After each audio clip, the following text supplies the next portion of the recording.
রাজধানীর উত্তরার এই ঘটনাটি সম্প্রতি ছড়িয়ে পড়েছে সোশ্যাল মিডিয়ায়। পাশাপাশি অত্যন্ত গুরুত্বের সাথে নিউজটি প্রচার করা হয়েছে মূলধারার গণমাধ্যমে। নড়েচড়ে বসেছে আইন শৃঙ্খলা বাহিনী।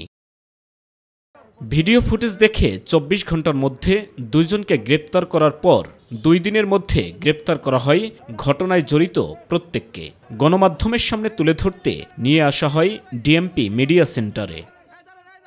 সংবাদ সম্মেলনে গ্রেপ্তারের প্রক্রিয়া সহ বিস্তারিত তুলে ধরেন পুলিশের উত্তরা বিভাগের উপ পুলিশ কমিশনার। এই দম্পতি সেই রিক্সা যাত্রীকে সাহায্য করার জন্য তারা এসে দাঁড়ান এবং বলেন যে কেন তারা রাস্তায় এই ধরনের ঘটনা ঘটাচ্ছে। এটা প্রতিবাদ করলে সেই যে উঠতি বয়সী যুবক ৩ জন তারা তাদের হাতে থাকা যে রান্দা সেগুলো দিয়ে তাদেরকে ভয় দেখানোর চেষ্টা করে। তাদের একজন ফোন করে আরও তাদের 2 সহযোগীকে ঘটনাস্থলে ডেকে নিয়ে আসে।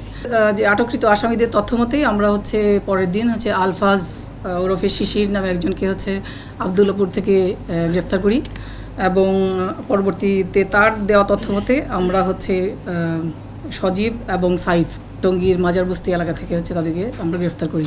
ঘটনার সাথে জড়িতরা মাদকাসক্ত এবং কিশোর গ্যাংয়ে জড়িত বলেও জানান তিনি। এখানকার যে 5 জন যে সাসপেক্ট তার মধ্যে একজনকে কিন্তু আমরা টঙ্গীর মাজারবস্তি থেকে আটক করেছি। তো এই ধরনের উঠতি বয়সীরা যারা মূলত মাদকাসক্ত এবং ডেজার্টেড। এটা কিশোর অপরাধ চক্র। আমাদের বুঝতে পেরেছেন তাদের চরিত্রটা দেখেই বোঝার কথা। যেসব এলাকা থেকে তারা বসবাস করে সেখান থেকে বোঝা যাচ্ছে যে তারা কিভাবে গ্যাং মেনটেন করে। ছিনতাই এবং কিশোর গ্যাংয়ের দৌরাত্ম্য বেড়ে গেছে তা স্বীকার করে নিয়ন্ত্রণের জন্য পুলিশ নিরলসভাবে কাজ করে যাচ্ছে বলেও জানানো হয় সংবাদ সম্মেলনে। সাইদুর রহমান আবির, মাই টিভি, ঢাকা।